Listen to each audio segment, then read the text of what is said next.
I'm Douglas Slane of Sublation Media. Thank you all for being here. Today we have Chris Cutrone and Sohrab Ahmari. I'm going to hold up their books right now. Here they are. This is The Death of the Millennial Left by Chris Cutrone. I'm going to read his bio off the back because I've forgotten who he is. Chris Cutrone teaches critical theory at the School of the Art Institute of Chicago and the Institute of Clinical Social Work. He completed his PhD on Adorno's Marxism at the University of Chicago, where he taught for many years in the Social Sciences College core curriculum. And he is the original lead organizer and chief pedagogue and track coach of the Platypus Affiliated Society. Chris Cutrone.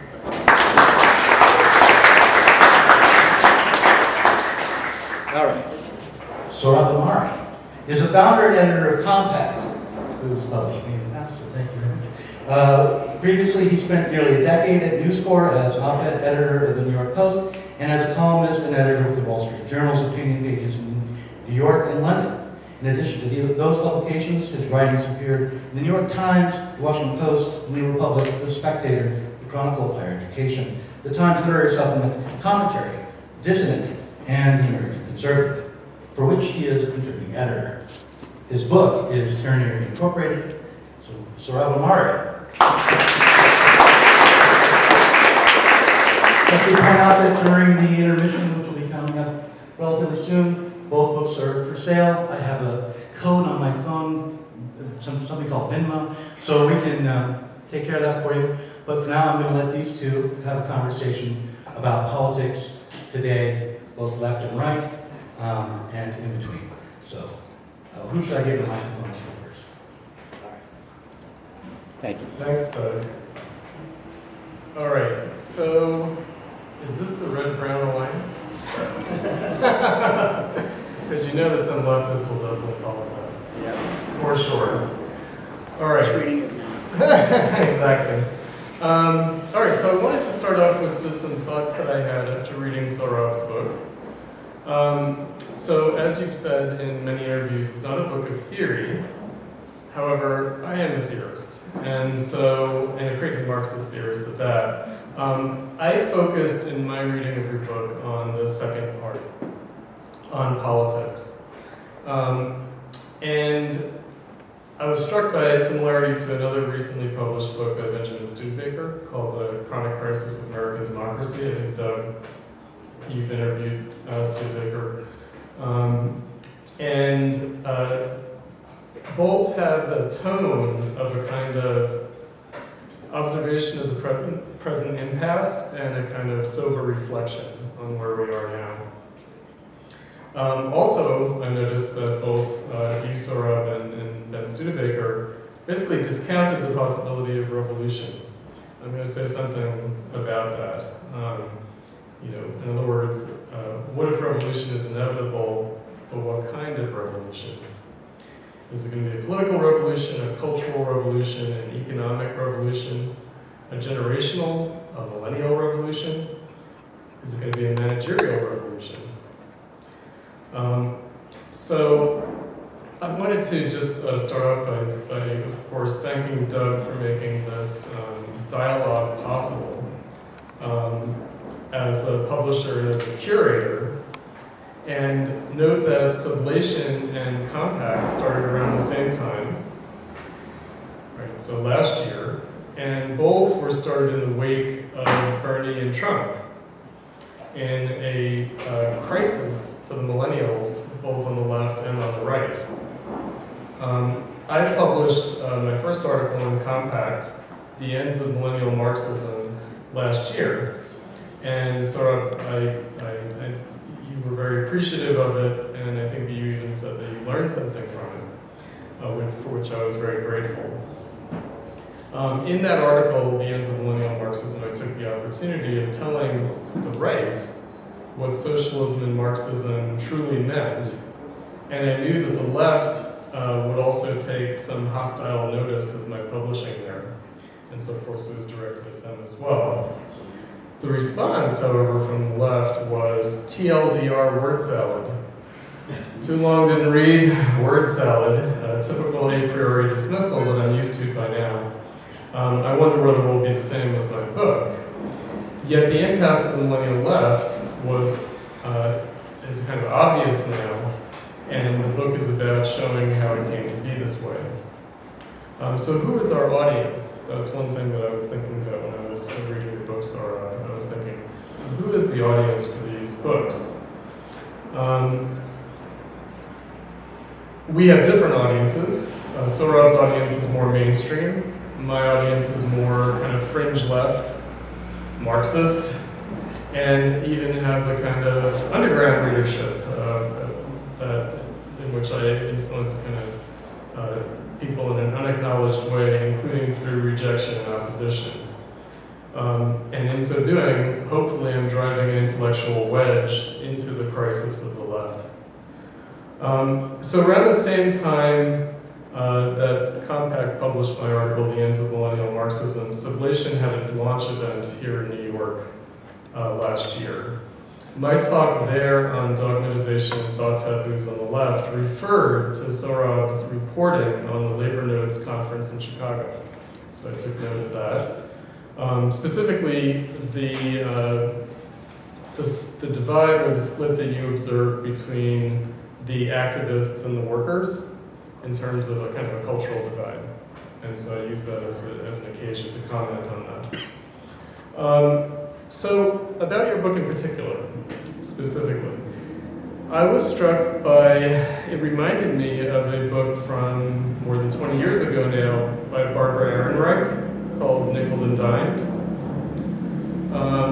And this raises for me the question, because I first experienced that book, Nickel and Dimed, teaching it at the University of Chicago.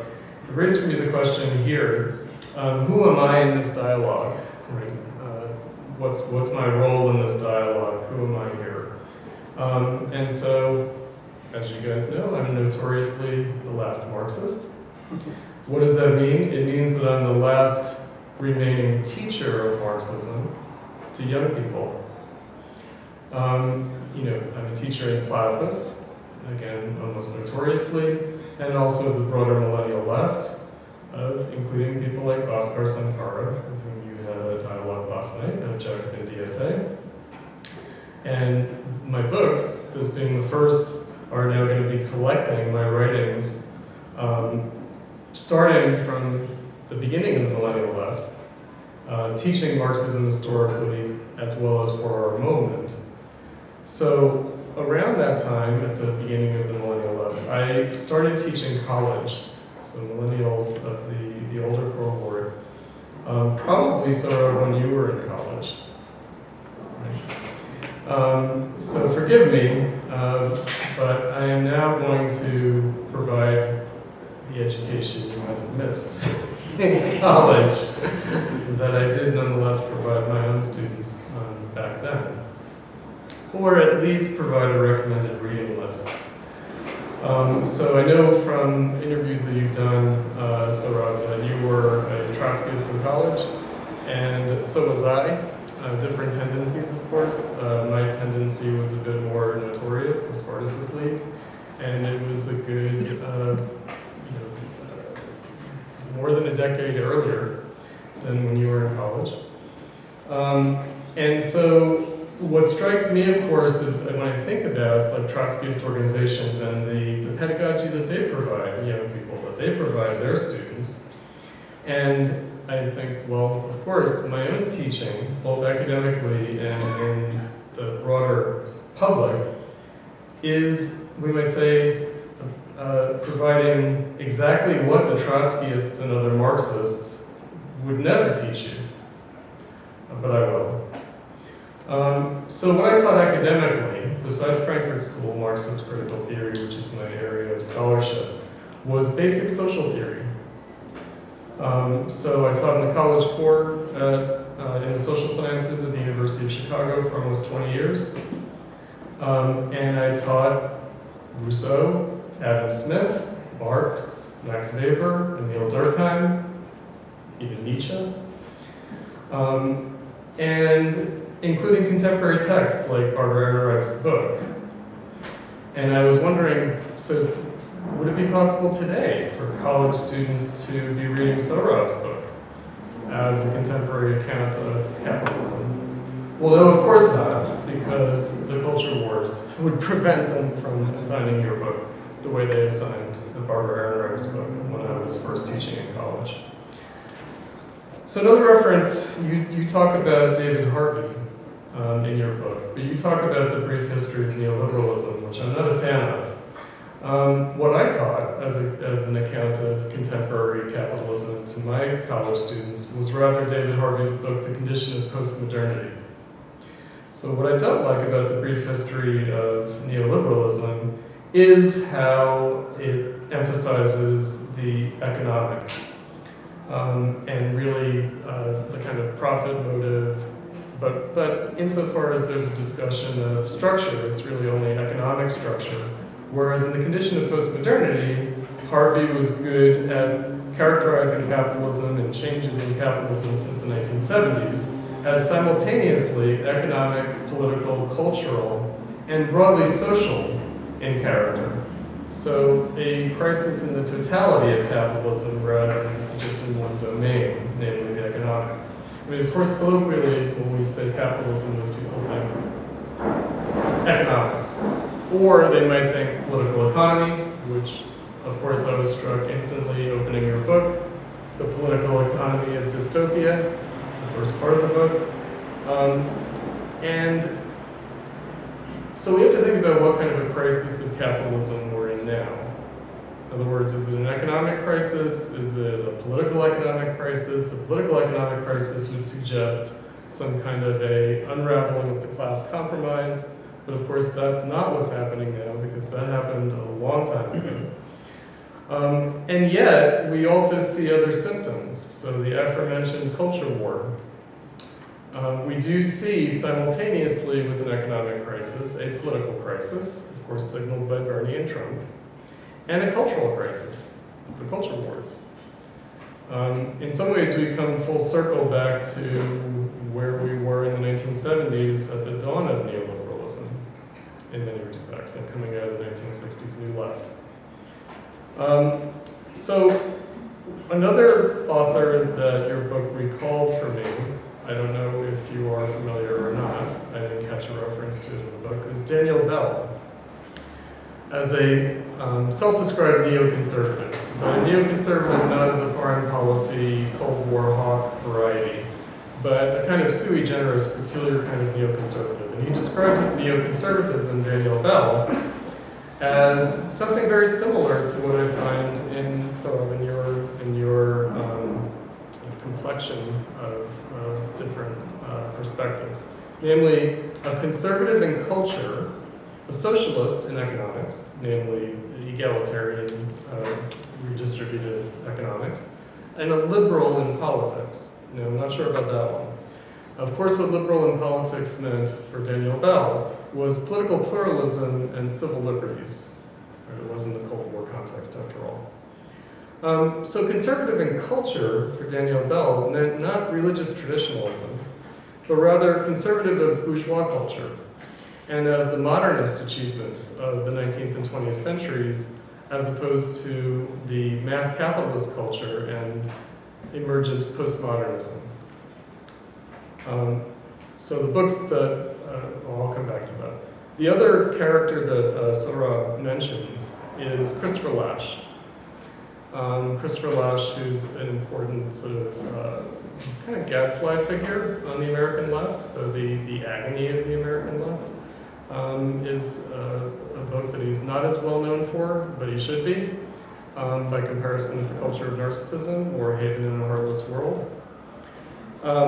And like Bell, Lasch was influenced by a kind of post-Trotskyism. He was around the New York intellectuals, and also by the Frankfurt School. Daniel Bell was the Frankfurt School's graduate student assistant, research assistant, here at Columbia University when they were based here, when the Frankfurt School was in New York, before Horkheimer and Adorno went to LA. So I want to mention my late professor Moishe Postone, who was my graduate advisor at the University of Chicago, my PhD dissertation advisor, but also who was my mentor as a college instructor, in my college teaching. He warned of a danger in swinging back from neoliberal free market ideology back to authoritarian statist capitalism of the mid-20th century. He warned, he always had this in the back of his mind about this. And he actually, because of my own Leninism, he thought that I represented that danger. In fact, Moishe had a kind of a paranoid, he couldn't decide whether I was going to lead the statist turn back to authoritarian capitalism, or whether I was just going to fire up my students to become the next Bader Meinhof gang, Red Army faction, or Weather Underground. I mean, Moishe had good reason to be fearful of these things. He was quite traumatized. He personally knew people who took part in the kidnapping of Israeli athletes in Munich from the left. Okay, so the question with regard to post-neoliberalism, what is post-neoliberalism going to mean? And is post-neoliberalism going to be progressive or conservative in character? What is this term going to amount to? And watching your appearances recently in podcasts, but also reading your book, it struck me that you might be seen by the left, as presently constituted, rather as a true progressive. But to my mind, that's what makes you a true conservative, meaning saving capitalism from its crisis. There's an article that I wrote several years back called The End of the Gilded Age, and when Compact got started, it struck me that I had written that article too early because it would have been perfect for Compact. It would have been kind of an ideal article for Compact, because I there traced the history of American capitalism and its lingering problems from the progressive era. And it was the origin of progressivism in the Gilded Age, before World War I, even though it didn't get its triumph until 20 years later. So it raises the question of, for me, also having this dialogue with you, what is our role now as intellectuals? Is the role of intellectuals to provide new capitalist management, right, as progressives have done in the past? And also the question of realignment. So what is the character of the realignment? That we have, people will talk about a working class shift between the Democrats and the Republicans, a realignment, or Jacksonian DSA calls it the de-alignment, problem of de-alignment. But what if it's more a swing in the middle class, rather? In other words, a swing in the attitudes and political proclivities of the management class rather than the working class. I also noted in your book Michael Lind as a character, and I recall my old mentor Adolph Reed many years ago warning me about Michael Lind and saying, watch out for that Michael Lind and his right social democratic conservatism. The Burnhamite kind of approach to thinking about crises of politics as a cycle of a managerial elite, which is really about the upper 20% rather than the 1% versus the 99%. That was the slogan of Occupy Wall Street, or even might have formed the Bernie Sanders kind of approach. But there's an ambiguity to Burnham. This is James Burnham, The Managerial Revolution, in that he, in a way, denounced the managerial revolution and the managerial elite, but he also provided an account that ultimately justifies it, that justifies what we would now call a PMC, professional managerial class revolution, reconciled to its inevitability. And there's a phrase that's used on the right called elite capture, right? The kind of problem of elite capture. And to my mind, what elite capture expresses is less captured by the 1%, and rather a change in the 20%, right? But really the anxiety are the 20% being recaptured in their revolt by the 1%. Barbara Ehrenreich, who I mentioned earlier, whose book really resonated with your book, especially the first half of your book. She's the originator of the PMC thesis back in the day, coming out of the New Left. And of course, she was influenced by the managerial revolution idea. And so she was looking at it at the dawn of neoliberalism, at the turn at the end of the 60s and in the 70s that gave us neoliberalism. You focus less on that and more on the New Deal. So you look less at the New Left and the Great Society, that moment, the LBJ moment, and more at the FDR moment in the 30s. But what came out of the Great Depression?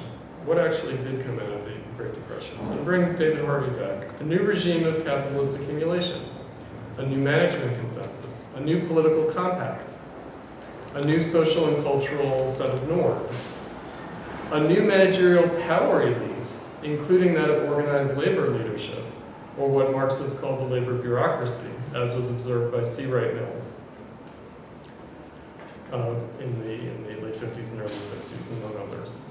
And of course, the same thing happened after the 1960s and 70s, global capitalist crisis leading to neoliberalism.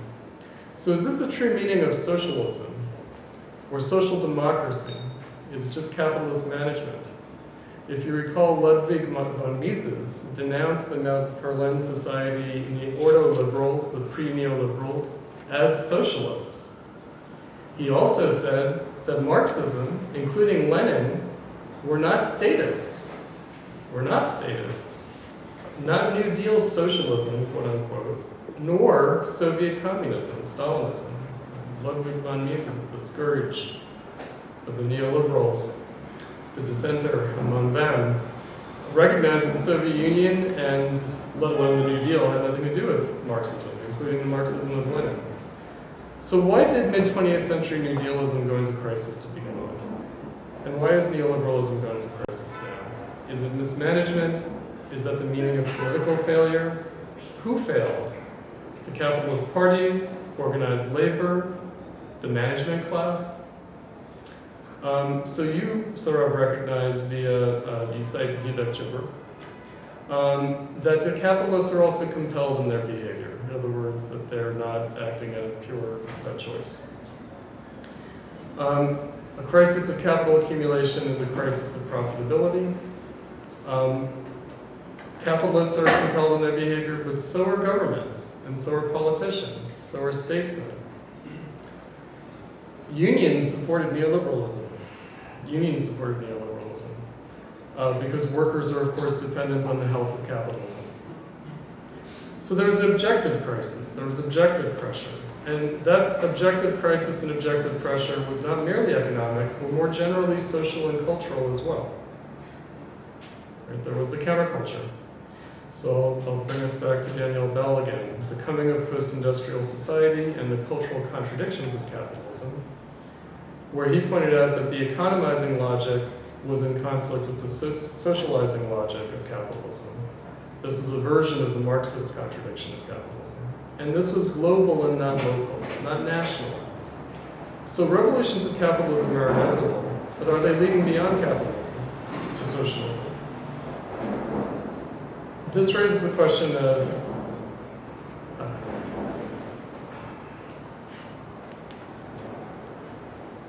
what the working class actually needs to do. In other words, the necessity of the working class organized independently of capitalist politics and of capitalist social institutions. The capitalists might need to accommodate the organized workers and not merely bargain with and compromise with them. They might need to actually accommodate them. And the question is whether the crisis now is, in a sense, it's already too late to do that kind of organizing. Meaning some change in capitalism is going to happen, and there doesn't seem to be an organized working class to be able to provide an alternative for simply a change in capitalist management. Right? So the question is what we might need to be doing now to prepare not to deal with this crisis, but rather the next crisis. Right? Because it would take starting now to create things that could actually intervene in a crisis 20 or 30 years from now. because, like I said, it seems like it might be too late now. And so, who am I in this dialogue? I stand for what must be done in the historical long term.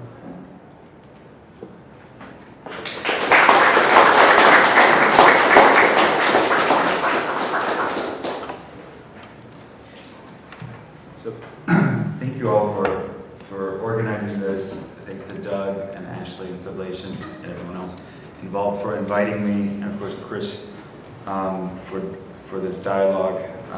I very much appreciated your book, which I finished on the train. Just very briefly, as a penitential note, I was supposed to be. I live in the city. I was supposed to be back in the city by 3, but Amtrak was hours late. So I apologize for getting us started late. The first thought that I had after finishing your book and hearing your remarks now was that there's almost very little in terms of a margin of debate. That you and I agree, not only in the sense that as young people we were Trotskyists, but in our assessment of what the broad tradition of countervailing power in the mid-20th century represented. I say that because this is a very different audience than other audiences that I've spoken about to the book, right? A lot of center-left outlets are interviewing me, and they're like, oh, well, you used to be a Trot, and now you've written this book, and it's talking about coercion in the private economy, and you're suggesting that the New Deal order got a lot of things right in terms of bringing coercion in the private economy to heal, or ameliorating it, or at least subjecting it to greater democratic give and take. And so they misunderstand the project in a way that I think Chris does not. So they're like, wow, Sohrab, swinging back and forth between left and right. I am not. I read in several of the essays in The Death of the Millennial Left that, in fact, the New Deal project and similar analog movements across the Atlantic and across the developed world were aimed at changing things enough so that things could stay the same largely. I'm okay with that. I think that that's correct about where I am coming from in terms of my political aspirations and why I set out to write this book, and what I think that the New Deal tradition represents. So I don't think Chris is wrong there. We actually see that tradition in similar ways, but we just make different normative judgments about it. In fact, almost opposite ones. Why do I prefer the class compromise model and believe it to be both realistic and desirable? Partly it has to do with the Catholic faith. I'm a Catholic convert, and I quote from Pope Leo XIII's encyclical on capital labor, Rerum Novarum, but because it's a mainstream book and I try to sort of do these tricks on the reader, I initially say, as Marx and Engels wrote, we're witnessing conditions of mass immiseration of an asset-rich few, lording it over a vast kind of immiserated landscape of Victorian workers and so on. I mean, he doesn't use that word, but that's the kind of world Leo is describing.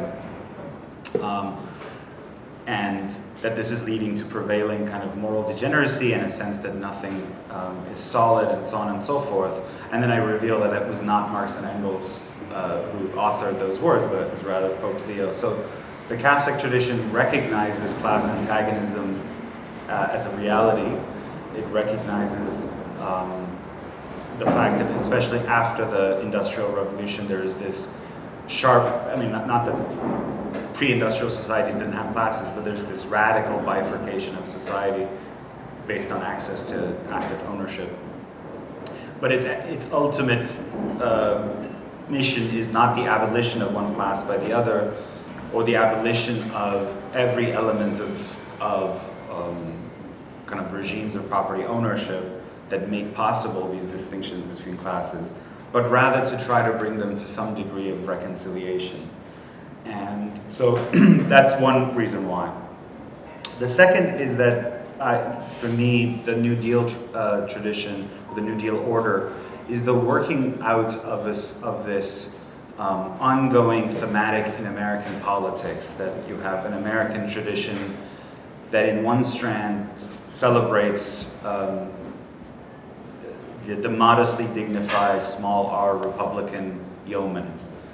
And at the same time, that figure, almost immediately after the founding, is threatened by the Hamiltonian state. The Hamiltonian state taxes your whiskey in order to create a national market and internal improvements, and sets up a First Bank of the United States that is in some ways a vehicle for what was called the money power by Thomas Hart Benton, a great Jacksonian figure. And so that democracy and the market are in tension. Here I'm deeply influenced by the left historian, he's not a Marxist, but certainly a left historian, Charles Sellers, who very powerfully retold the story of the Jacksonian era, not as democracy and markets rising harmoniously in the United States, but as democracy as the response of stressed out working men and yeomen to the stresses of this market, of this society that now has you on the clock. The cloistered farm girl is now, in a grinding factory in Springfield, Massachusetts, or Lawrence, or what have you. And so, for me, especially the New Deal is the fulfillment of something that showed great promise, but was flawed in all sorts of ways, namely the Jacksonian tradition. So if you read, figures like Amos Kendall, which shockingly no one knows who Amos Kendall is anymore, or who Roger B. Taney is, but other than the fact that he authored the Decisive Opinion in Dred Scott, no one reads Roger Taney as a political economist. And so the Jacksonians, why did they wage war against the Second Bank of the United States, and why was the outcome ultimately lousy, right? So Jackson smashes the bank, but all it does is create a crisis of wildcat banking, and so on and so forth. This urge of the Jacksonian class to say, I am oppressed by the market, and in response, I'll smash the few regulatory structures that might be disciplining the market a little bit, like the bank. As much as a vehicle for the wealthy, the Second Bank of the United States was keeping credit under control and preventing wildcat banking. And so afterward, there was a depression, as you know, and so forth. So the New Dealers take Jeffersonian, Jacksonian impulses, but famously, in the famous phrase of Arthur Schlesinger, figure associated with this university, of course, used Hamiltonian means to bring about those Jeffersonian ends. And so that, to me, is a logical sort of working out of that problematic in American history and the American tradition. And so I can't look at that and say that I can look at it with full disdain. I have a sort of kind of granular historical respect for those figures and their aspirations.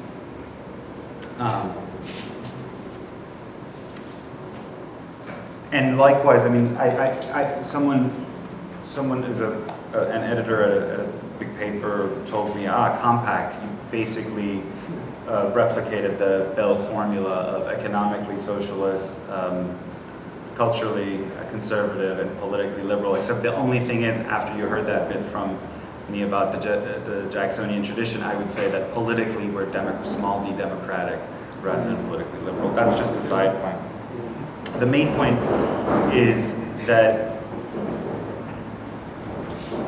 as someone who is informed by those two sets of traditions, they're the ones that drive my thinking. The one is the Catholic tradition, which incorporates the classical tradition into its thinking about society, and the other, the kind of specifically the American problem of what to do about the ways that markets stress ordinary people. In both of those, there's an element that politics must enjoy primacy. That is, that what markets do is a sort of insult to the domain of politics.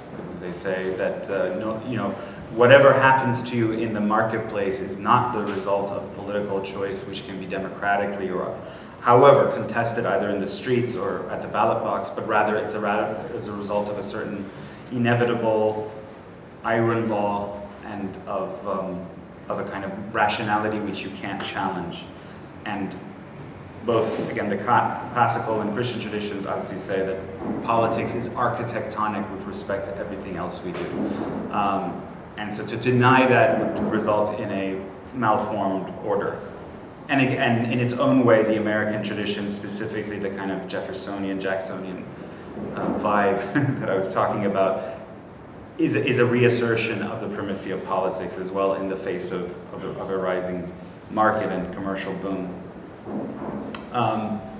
And so, and if the goal is the reassertion of politics, of the primacy of politics, then here I will just note, okay, I said there would be no disagreement, but I think I would introduce some notes of disagreement with Chris, or I should say at least questioning certain,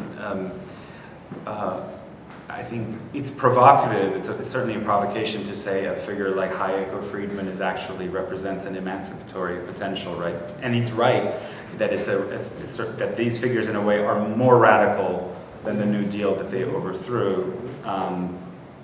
But I just worry that the sort of capitalist cosmopolis that they sought to bring about would actually make it harder to organize politics in response.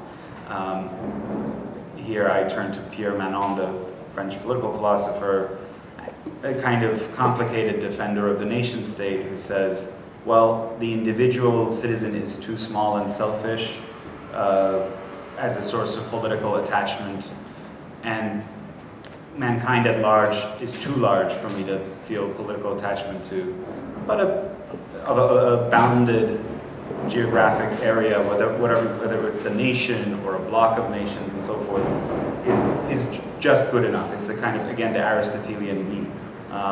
And it is a site where we've been able to do politics, and we've been able to subject the market's disruptive forces, at least to some degree of contestation.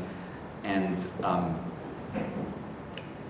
here, again, you should hear deeply small c conservative notes. Chris is right, to a certain kind of bland center-left. When they hear me say this or read the book, they'll say, oh wow, those are progressive notes. No, ultimately they're actually are in some ways conservative. It's about trying to preserve political traditions, modes of belonging and so forth that would be threatened by the Hayekian capitalist cosmopolis. Whether or not now the question becomes, as a matter of kind of normative judgment, let's put up the two orders side by side, and I would obviously my book, and in plenty of other places you can find similar, of the degree to which just looking at ordinary working people in the lower middle class, they just did better under the New Deal order. There's no question about that. Where there are obviously kind of elements of racialized discrimination, so forth, that held back African Americans in this country that had to be corrected by the civil rights movement. Absolutely, so on and so we can grant that. But on the whole, working people were earning wage, all these sort of hallmarks that we now associate with working class life, which are actually so elusive, vacations, time off, health insurance associated with work, are a product of that era. Various mutual aid kind of practices of working people, which had emerged autonomously in the beginning in the 18th, 19th centuries, become codified in various alphabet soup agencies and practices of the New Deal to the benefit of working people. Industrial autonomy, I think, is another element. Again, my book has lots of examples, repertorial mostly, of the loss of industrial autonomy. And so there was a greater measure of it at the time, and collective agency, so on. I would even go to the level of the technologies of the New Deal versus the technologies of neoliberalism. I think that at the risk of sounding, almost romantic, but I think that New Deal technologies, the space age, the nuclear age, the sort of the buildings that you see that sort of as you drive down FDR, etc., bespeak a kind of nobility, whereas the technologies of the neoliberal era are all a kind of vaporware. It's a sort of like an addictive thing that you scroll endlessly. And so even at the level of looking beyond political economy, there's something about the New Deal era, which you can see in the movie Oppenheimer. There's a kind of dignity in that. Obviously, that's a very destructive technology, but this sort of organization of social labor that it represents, this someone I consider a mentor, Michael Lind, describes as this kind of the tripartite arrangement of government coordinating the activities of labor management and also including their voices in this democratic process of which industries do we want? It's not just whatever a Wall Street guy pops into his head is actually a good thing that we want to promote or not, or fail or refuse to promote. So in all those measures, I think that speaks well of that order. Right. So as I said, I think but in order to do that, I think that unleashing capitalism's emancipatory energies and furies in every direction might not help us get there, because it just makes mounting countervailing power, et cetera, all those good things that I described, it just makes it harder. Just very briefly, this is a side note, but it's true that Lind is very he's a Burnhamite in some ways, and there's the one area that I should say I'm not with Michael. To me, I think Burnham's theories about how the managerial class would eclipse the old school bourgeoisie were falsified during his own lifetime, and especially if you think that the old school bourgeoisie is not in charge anymore, I have like a million new Chinese millionaires to introduce to you. And you haven't met Jeff Bezos either. In fact, my fear is not of the managerial class, which I think can be one more element of, better management, right? That this kind of more responsible, more responsive in its own way, administrative states, both corporate ones and governmental ones, can reflect the democratic will, even if it's not in the same way as a ballot box. Whereas my nightmare, and I kid you not, is more like, okay, imagine we open up space exploration as we do to something that Elon does. I recently took my kids to the Kennedy Space Center, which to me is another one of those examples of the achievements of a New Deal order, of industrial coordination, et cetera, et cetera. And the whole lot is filled with buildings that are actually owned by they're leased by Jeff Bezos and Elon Musk. You can imagine if we have space colonization, it's perfectly plausible under the auspices of Elon and Jeff, that you might have a labor dispute, and they could sort of slowly turn the oxygen. Total recall. It's perfectly plausible to me, and so I'm not a Burnhamite in that sense. In fact, I actually find the new Twitter, or whatever we're supposed to call it, to be less like bring back the PMC, ancien regime. I could take a little bit of the censorship. You know not to say certain things, but your tweets work better. I don't know. So yeah, prospects for restoring the New Deal order. I think it's worth asking, how did the old one come about? And the old one came about as a result of two sort of forms of pressure. One was, of course, pressure from below, an age of intense industrial unrest, of course, in the 1930s, violence through the 19th century and early 20th century between workers and capital. But at the same time, there was a kind of elite recognition that the fact that the workers in the 1910s, 20s, and 30s weren't making enough to be able to afford the goods they produced had created a demand problem in the economy. And so a figure like Mariner Eccles, who was a Mormon banker, who was one of FDR's chief economic advisors, definitely was not a Marxist, but he was like, yeah, if we had just a little bit more redistribution in the American economy, we may not have had, a crash. And so it's, and a figure like John Kenneth Galbraith, who's like a hero of my book, again, was not a Marxist and was not, I wouldn't, I think he maybe we called a progressive of some kind, but he was a figure of the elite. And so the meeting of those two forms of pressure, sort of elite anxiety and also an elite willingness to be re-educated, but then also bolstered on the other side by mass movements that can be quite ferocious, brought about the New Deal order. And I think if we survey the American labor market today, you could find the first element, certainly. You have more militancy sweeping through every sector, every region. Is it quite at the same level as the pre-New Deal era? No, but it can, with the right kind of sort of policy, that can be reactivated to higher levels. And then if you look on the other side, you have a deep elite anxiety about the kind of supply chains, shipping lines, these sort of the world of capillary supply chains that were so capillary that they just snapped under the press of the slightest pressure of the pandemic. And likewise, of course, the rise of China as a competitor. You could see, again, the elite class, for its own purposes, thinking that it might be better to have onshored manufacturing, industrial policy, etc. In fact, what I'm telling you is what Jake Sullivan more or less outlined in his important speech of a few months ago. So I just think that there is greater contingency than in the unfolding of the New Deal and its collapse and its potential resurrection.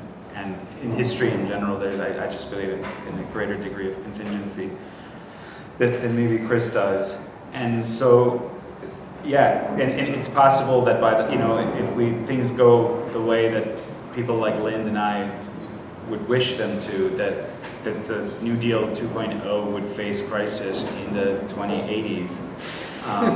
But by that point, my children will have lived in a less hellish dystopian order, and that will be someone else's problem. I think of politics in the medium term rather than the very long term. So thank you very much.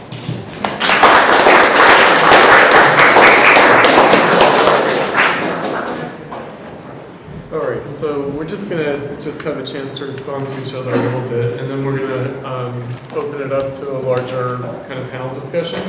So a couple of things that struck me in what you just said was the American side of it. In other words, looking at it in terms of the American political tradition. And we talked about Jefferson and Jackson contra Hamilton Hall. Here we are. And I would say there's actually a difference between Jefferson and Jackson. Right? Oh, sure. So there used to be the Jefferson and Jackson dinners by the Democratic Party, but that was a little bit of a inaccurate kind of appropriation of Jefferson by the Democratic Party. It's really Andrew Jackson founds the Democratic Party. Jefferson, it was the Democratic Republican Party, and indeed the later Republican Party of Lincoln and the abolitionists was meant to resurrect Jefferson's Democratic Republican Party. And of course FDR was the figure who, influenced by Theodore Roosevelt, some of the same people who worked with Theodore Roosevelt then had their opportunity finally under FDR. He of course came out of the Republican Party, but FDR represented the end of the supremacy of the Republican Party after the Civil War. And we still live with the supremacy of the Democratic Party, meaning the Democratic Party is the default ruling party and the Republican Party is the loyal opposition. And interestingly, so the Trump phenomenon, I wanted to mention that. So the Trump phenomenon, I always thought that Trump's aim was to change the Democrats. actually. But the ultimate aim was to change the Democrats. And we'll see, how this plays out. But it also sounds like, though you were a Trumpist briefly, that your aim would be more to transform the Democratic Party. Kind of, that there would be more hope for that than there might be for transforming the Republican Party. So it raises the question again of politics and of democracy. So the other thought that I had was when you were talking about the classical tradition, the ancient Republican tradition, the Greeks, the Romans, that older tradition that is recalled in the bourgeois era. However, modern democracy is different. It's necessarily different. Mass democracy is necessarily different than the oligarchies of the ancient republics. And not only on the basis of kind of the mass, but also at the level of civil liberties. The ancient republics didn't really know civil liberties the way the modern republic must. And again, bringing up figures like Andrew Jackson, but also FDR and the New Deal, and thinking about the mid-20th century. Again, I'm thinking, well, why was there a new left? Not only the civil rights movement, the free speech movement. Why was there a new left at all? Why was there a counterculture? I imagine that you probably are not sympathetic to the existence of the counterculture. I might also not be particularly sympathetic to the counterculture. However, it happened. Right? It happened for a reason. In other words, there were real discontents. There was an experience of mid-20th century authoritarianism, including in the working class, including for the working class. So one of the things that's buried in the history of the New Left is the wildcat strikes of the late 60s and early 70s, the workers' own discontents with the unions, and with the established order of political compromise with organized labor. And again, it just raises the question of, can we realize the ancient Republican tradition in the modern world? Is that possible? Is it desirable? Because again, it would leave out the civil libertarian dimension. And Jefferson, of course, Declaration of Independence, but also co-author of the French Revolution's Rights of Human Being and Citizen. And of course, the Bill of Rights. Right? Which we're experiencing a crisis of the meaning of those things, civil liberties, as much as we're experiencing a crisis of political economy in the present. Right, so that aspect of things I wouldn't want to leave out. Okay, I just want to say, and you have yet here to respond, you're not just on a tribunal here, but I want to say, there's been, for people who are watching online, the sound quality is bad now, but we're going to re-upload. We're also going to go straight to the panel after you respond, Sohrab. That's fine. Jacob Siegel is here, Ashley Frawley is here, I'll be the moderator, so don't run away to the bathroom unless you absolutely have to. We're about to go right to the panel. Thank you. Okay, very good. I will just go down the list of the observations that you made. I think that it's very astute to think of Trump as a figure who set out to change the Democrats. I think, and I would follow that up by saying that in some crucial ways he did, in the sense that his Democratic successor has not lifted the tariffs on China, but in fact has accelerated the decoupling process. And more broadly, I think the Democrats have taken on the populist critique posed by Trump and ran with it in some ways more effectively, which brings me to the second point, that you're absolutely right that the Democratic Party is a genuine party of government. And as someone who's been its adversary for most of my professional career, or at least its critic, I cannot but respect that. And it can compare to a Republican Party, which is this sort of rump regional party of regional capital, small-minded, etc., in various ways. Small-minded, I mean, in its vision for political economy. I just have to clarify that I refer to the classical tradition only for the limited proposition that politics is primary and that distortions emerge when we lose sight of the primacy of politics, of its architectonic relationship with everything else, with respect to everything else we do. So not necessarily, but beyond, and I just find echoes of that in Jackson, in his war against Nicholas Biddle, is a war about the primacy of politics. Like, I'm sorry, your bank might be really effective, but my people feel threatened by your bank, and I'm gonna smash you down. So that it's much more limited claim about the ancients in this case than you might have suggested. And this point about the counterculture, it almost seems like it's designed to maybe infuriate you or not. I don't know. But I see in the counterculture in the moment of 1968 actually an incipient libertarianism, an incipient neoliberalism even, right? Yeah. So and it's notable to me that a lot of the 68ers became the humanitarian interventionists of the 90s and 2000s, like Joschka Fischer, and Danny the Red became just this kind of Brussels Mandarin preaching, austerity and cuts to whatever emissions. But still cultural liberalism. So, but still cultural liberalism. No longer like those weird kindergartens, but green energy. So those are the only responses. Thank you. Jacob, do you think that the populist turn and the turn towards reindustrializing America and as a nationalist project, and the intensification of the power of the security state may be connected? That's a question that may not have been asked before, but it occurred to me as I listened to Chris and Sohrab talk, that Sohrab seems to be championing the very party that right now, the Democrats, right, that are intensifying an attack on the Bill of Rights and the constitutional order. And yet he's doing so in the name of defending the working class. So I just was wondering if you see there a connection between, what I just said. So I'll let you answer here.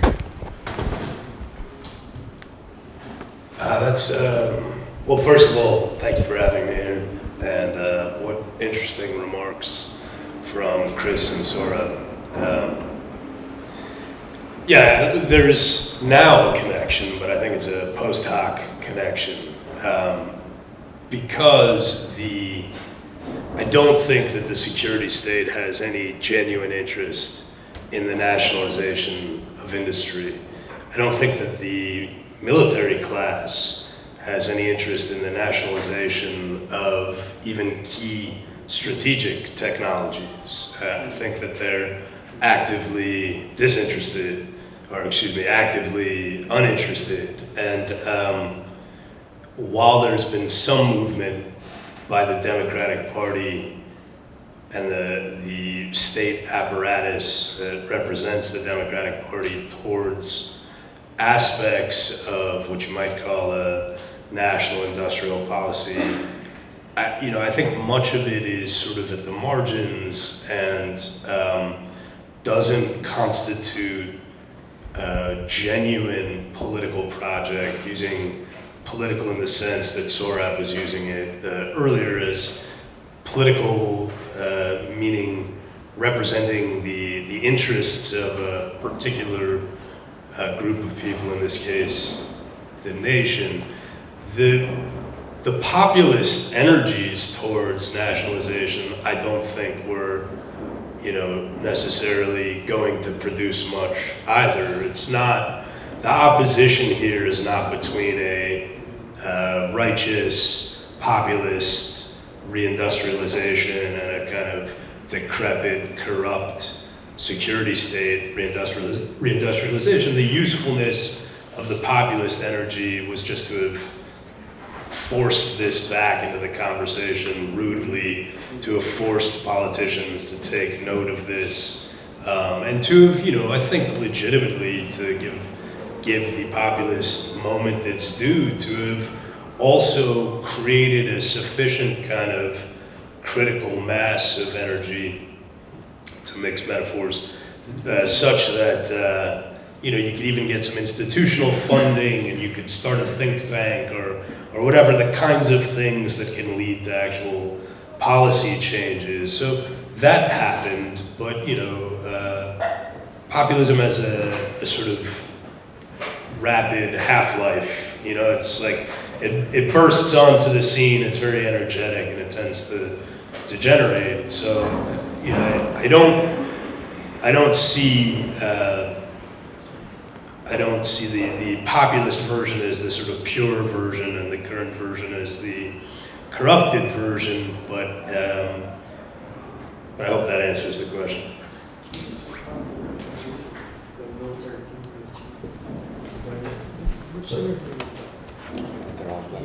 So what I want to do is ask Sohrab a question and then kind of let you all talk to one another. Ashley, you should jump in. I'm in deep fear at the moment because I've been watching the times and everything, and I feel like, oh God. Yeah, I get you for being an anxious busybody by asking you to participate in the conversation rather than the event. But Will, I do want you to contribute, of course. But Sohrab, I was wondering, do you feel as though that your project is? I'll tell you actually, that's disingenuous the way that I'm asking this. I think that your project is pushing on an open door. That the kind of nationalization of industry, the reindustrialization of America, is going to happen on one level or another due to a combination of factors, and starting with 2008, the economic crisis, and most recently the pandemic made it clear to not just the United States, but to nations around the world, that that's on some level going to need to happen. And the danger is, of course, that it's going to happen along with some sort of either Cold War or violent confrontation between the nations. So what I'm wondering is, I'll tell you something else, and see if I can draw this into a picture. Last night I talked to Bhaskar Sankara from Jacobin right after your event, and I said to him, so is the social democratic movement from the DSA now being handed off to the conservatives? And he said, no, Sohrab doesn't have a movement behind him. So where do you think the movement is for the kinds of social democratic policies that I think are in your book, and do you worry that rather than pushing a change, you're actually just sort of helping keep the door open for a change that's already happening? Let me answer the second one first, because it's it implicates what I'm doing with my life. But I would just say that plenty of writers who are much greater and more important writers and thinkers than I saw the role as describing what was already unfolding, and saying that showing that these events have some inner logic, and that's maybe good enough for me. I mean, someone who's very, very senior in Republican politics just asked me, do you want to be an active part of us, or do you want to be an observer? And I think I've answered it in some ways by choosing the observer. And in some ways, there's also an element in my work of, my partner Matthew Schmidt says this, that in some ways we're, those middleman minorities like the Parsis, the Armenians, wherever they are, they have to work between other groups that are hostile. And so I think in a moment in which everyone is thinking about industrial policy, social democracy, or renewing social democracy, including on the left and right, it's interesting to have a project beyond just a book, but a magazine as well, that seeks to bring them in potential coalition, to think about how do we do the kind of coalitional politics that the New Deal took between various sorts of WASP gentry in alliance with ethnic Catholics, et cetera, et cetera. So obviously the ethnic and the coalitional formations have shifted from 100 years ago or whatever, but some element of that is there. I do worry, the point that you made, that it will all be kind of I see it as being wasted on, another generation of wars for democracy, like every inch of democratic territory has to be defended, even if it's Taiwan or what have you. That's a real concern I have, and to which I don't have an easy answer, because if I see, for example, someone like Jake Sullivan, who's no peacenik, is talking about onshoring manufacturing, altering the distribution of the social income. I mean, he wouldn't use those words, but more or less. If I see him talking about those things in explicit terms, but against the backdrop of remilitarization, of even more ambitious kind of imperial visions than the ones that animated the post-9/11 era, that's a bit scary, right? I mean, and also I worry that it would ultimately undo the social democratic industrial policy side of it, because I don't think we're ready for the kinds of wars that some of these men are contemplating. So I'll leave it at that. Do you know, I read an article recently that they've actually hit a little bit of a snag with the CHIPS Act.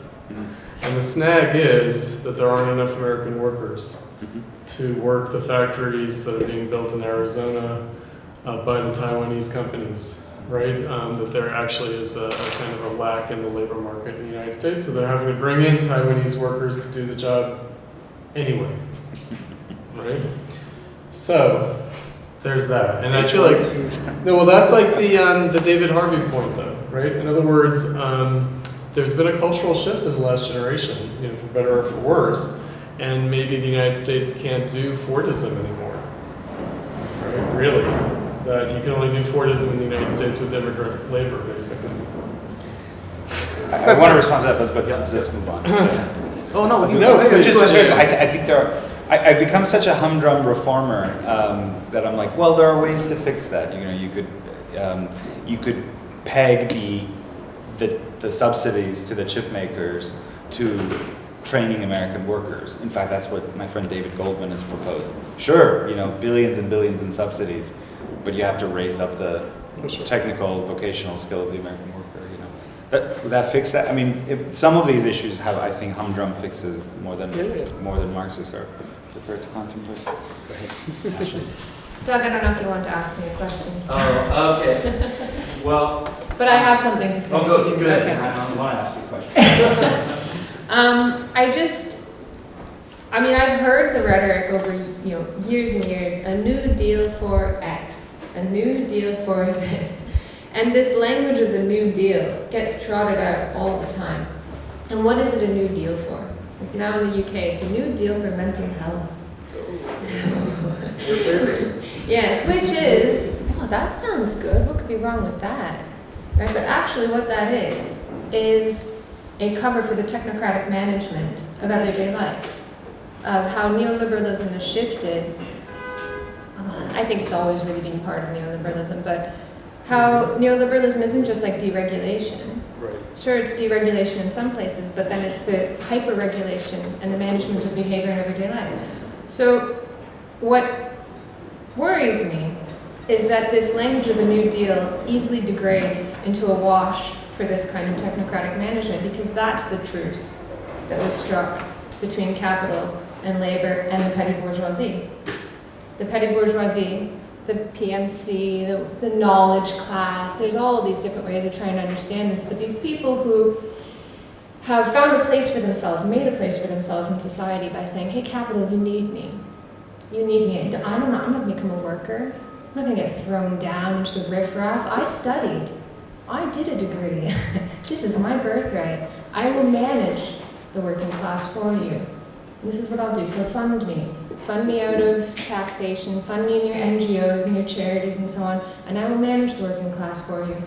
And this gets a wash of social justice and all that stuff. And then with labor, who is told, this is for your own good. All these problems that you feel, this is Hillary Clinton, you're actually just lonely. This is why I lost in 2016. Really? Go read her article in The Atlantic. She can only see people as like risky or at risk, dangerous or debilitated, And so it's this idea of sort of managing people and getting the working class on side for that. That's the New Deal. capital doesn't like any of this, but they'll, you know, shut people up. and so how do we avoid that degradation? Did you want to jump in there? Sure. Well, I'm not sure I buy that as an account of the New Deal, because the rhetoric of the New Deal. I think maybe what it's become. Yes. What it's become. But if we're taking the New Deal itself, the politics of the New Deal as a model, there's an important distinction, which is that the countervailing powers and the tripartite structure and you know, all these, the sort of corporatist model of the New Deal and the balances, it was not being managed by an expert class necessarily. It wasn't, you know, it was being managed by, of course, there were plenty of Ivy League people who were in top positions, but not exclusively. And even those Ivy League people didn't have the kind of technocratic expert credentials that become the standard under, you know, LBJ, and that really take off, I think. It was a technocratic. I do think it was a technocratic solution. All right.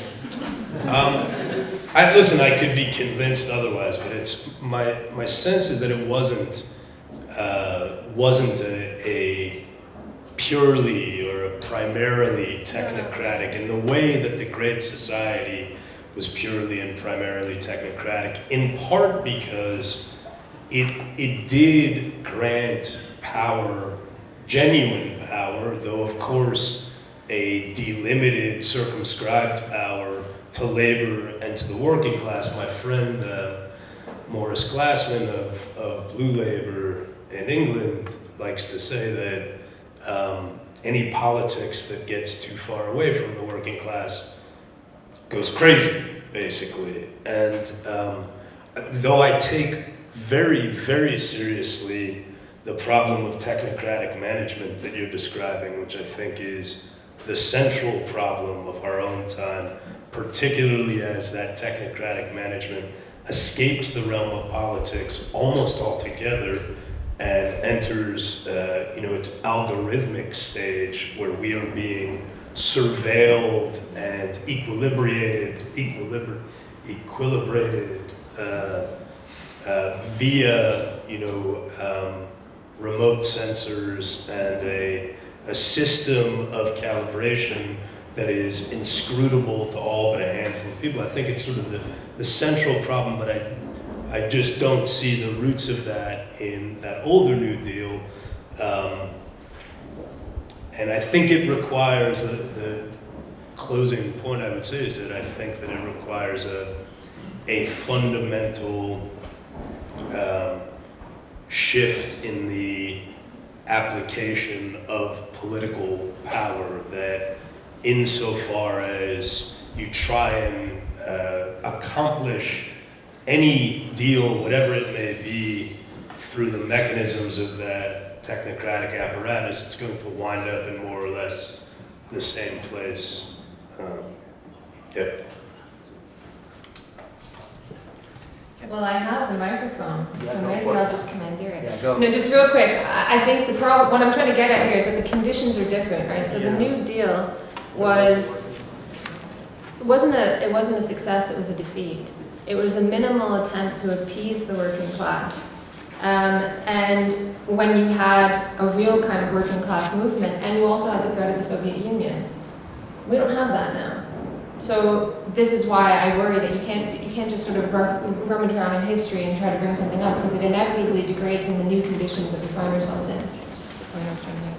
I have to say, I just agree with Jacob here that the New Deal, to be sure, was delimited, blah blah blah, but in its compromise, but it really rose up the power of the shop foreman, of the working class community that that had its own sense of urban identity, et cetera, and so one of the ways it did that, and this is why I think to alleviate Ashley's fears, is the fact that New Deal actually brought about a high-wage, low-benefit society, which sounds bad, but it's something you want precisely to reduce the power of the administrator. What we have now is the exact opposite. It's a low-wage, high welfare society. When we say high welfare, it doesn't mean that our welfare net is super generous and wonderful. It's actually quite miserly and constantly tests you, et cetera, et cetera. But it just means that for the working poor and working class people, the share of their income that they require in order to just survive, half or more comes from welfare. And the problem with that is that it puts them at the mercy, not just of the boss at the workplace, keeps you precarious and so on, but then there's also the, politicized welfare administrator who's like, oh, you're buying cigarettes with your stamps? You can't buy beer, only a six-pack, you can't, and that sort of and all this sort of mental health sort of apparatus that you rightly despise gets empowered in a low-wage, high-welfare society. You go ahead. Do you have anything? Okay. I guess I'll open this up to questions. I'll just say one thing about what you just said to affirm you, which is that certainly if someone is requiring that the state give them welfare in order to survive, and half the money they need is coming from the state, it seems to me unlikely that they're going to be able to risk opposing the state in any serious way. And I've found in my activism on the left that the people who are maybe very upset about a war or very upset about conditions, but who are precarious, are very unlikely to organize politically, and for good reasons. So I want to open up to people in the audience. Yeah. Sorry, he works with me, so he's going first, and then whoever else. I don't mind. Hi. I'll just be really quick. But I think that I was thinking, I was also last night at the debate Sohrab had with Bhaskar Sankara, and I guess what I want to say is, looking at these two pictures and looking at these two people, Chris and Sohrab, to kind of zoom out, what seems to me the critical difference between you two is, I guess what in kind of like French theory is longue durée or evental history. It seems to me that like looking back to the New Deal is this kind of short-term evental history thing, and the only person even more short-term than you is Bhaskar Sankara. So it was kind of interesting. He seems only able to think back to like 2007, whereas you can think back to like the 30s or something. But framing that as a debate seemed to be missing something to me, because you're both kind of looking for solutions within what is a really, really relatively short kind of history of American politics. Whereas Chris's project, I think, is like characterized by the opposite approach, which is like, you might think Marxist materialist, but it's really more about the long history of what's going on. So I just want to say that this seems like the critical difference between the two of you, and I don't really feel like it's been addressed. Personally, I think the short-term approach doesn't work, because that's for me, but I don't really want to share my opinion. I just want to like ask you guys to sort of say what you both think about that. Chris, do you want to respond to that? Sure, So, I would say that, why I'm a Marxist at this point, but maybe why I ever was precisely out of the sense of the significance of modern capitalist society in a long-term sense, the kind of Hegelian history that capitalism fits into. And also being Gen X, right? So there wasn't the same moment for politics. There was sort of what used to be called extra-parliamentary opposition, street demos, there were protests, but there wasn't really any kind of political window for my generation. For better and for worse, because now I feel like, with Bernie and Trump, there's this tantalizing window that beckons. And I wonder, first of all, how much of that there really is. I've always had in the back of my head, okay, I'm a crazy Marxist, is there actually a progressive moment that I'm going to be too skeptical to recognize? But then I see, okay, but there really isn't a political basis for it, right? Or the political basis for it is extremely narrow and comes down to policy choices. It doesn't really come down to changing the fundamental participation of people in politics. So the sort of mini debate over the New Deal that just happened, Yes, there was a socialist workers' movement to co-opt in the New Deal. There isn't now. Right? In other words, there had to be an inclusion of the working class as such in a way that now, so I mentioned I'm a teacher. A lot of my students, to my chagrin, they're like, oh, Chris has taught me Marxism. They go to become union staff. That's where they go. They join the labor bureaucracy, right? They're not joining the unionized working class. They're joining a professional middle class of managing the workers, and basically litigating, right? Litigating, which is, I think, very different from political compromise in the way that you've described. And I see unions now as being very much based on the courts, right? Rather than working class organizing and action. And there's another danger that's been raised, I think there's been some reporting on this, that the unions actually have huge assets, like they have huge bank accounts to draw upon where they're even less dependent on dues than they've ever been historically, right? So they don't even have to answer to their constituencies, to the workers as dues payers as much as they did in the past. So to me, that narrows the possibility of a progressive moment. It's not that I'm against a progressive moment. I just look at it as, is it going to happen? Right? Should we take maybe a few questions? Yeah, let's go back. So let's see. I'm going to go here. So I'm going to pull this, you just talk. Okay, cool. Because otherwise you're sad. Go ahead. Got it. Thank you, everybody. Sohrab, I was interested in what you had to say about Jackson and the banks in America, and I wanted to ask about that. You'll forgive me, I'm not as familiar with that history, but I am familiar with the Bank Charter of 1844 in England, which is roughly contemporaneous and has to do with a lot of the same politics. And the idea there was, of course, to curb the power of the bank, because the mercantile interest in England was seen as responsible for the economic crash after the opening of the China market, that it was too wildly crazy and everybody else suffered for it. And what actually many people say, so Marx said something akin to this, but also even some people like Robert Peel, when it was passed, was that actually it meant in a certain way not just the domination of the bank by politics or by parliament, but the domination of parliament of the bank. And that in controlling the banks and destroying all the small banks in England, actually what it did is enforce austerity upon the population. And that then when there was a crisis, which this new regulation was supposed to force the bank to help with the crisis, actually the regulations didn't even seem to matter. The bank did what it always would do. And so what you get is, okay, maybe there's a greater political freedom, but it seems to take away the ability of people to dissent in civil society through many means, but especially means which would require like cash. And so it raises the question of the relationship and kind of mutual crisis of not just political freedom, but also social freedom. And so I wondered, we can think of social freedom as having to do with civil liberties, right? That civil liberties are kind of fundamentally about protecting the freedom of society.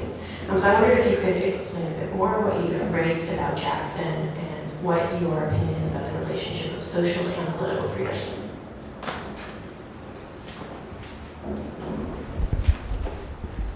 So the second bank of the United States was obviously the successor to the first one, founded among others by the person whose namesake this building bears. The second one had three functions, and this commingling of functions was the source of, I think, much of the Jacksonian anger against it. It was a depository for U.S. funds. So like it's essentially the bank of for the U.S. government. It acted like a central bank, although the concept of central banking, they didn't use that kind of vocabulary, but what it did was because it could call in loans, to demand what they called specie, like coin, or it could not, it could give discounts, and so what it would do is tighten or loosen the flow of credit depending on what the economy needed. And then it was also just a normal money market actor like any other bank. It was congressionally chartered, and the US supplied 20% of its funds and roughly 20% of its directors. and that commingling of the political and the privately economic was a source of rage, because obviously this was it was a kind of a public institution, but it was a profiteering private institution as well. Actually, the US Federal Reserve still acts in a way like a normal money market actor too. But it had a supremely arrogant and handsome director named Nicholas Biddle. He was actually a great banker. He was a really competent administrator, and he was into like Greek statues that he would import, like into his Philadelphia home. Just a side interesting note. But at any rate, in order to preserve his institution, he would spend essentially U.S. government money in political campaigning in order to restrain democratic efforts, to restrain his power, to combat democratic efforts, to combat his power.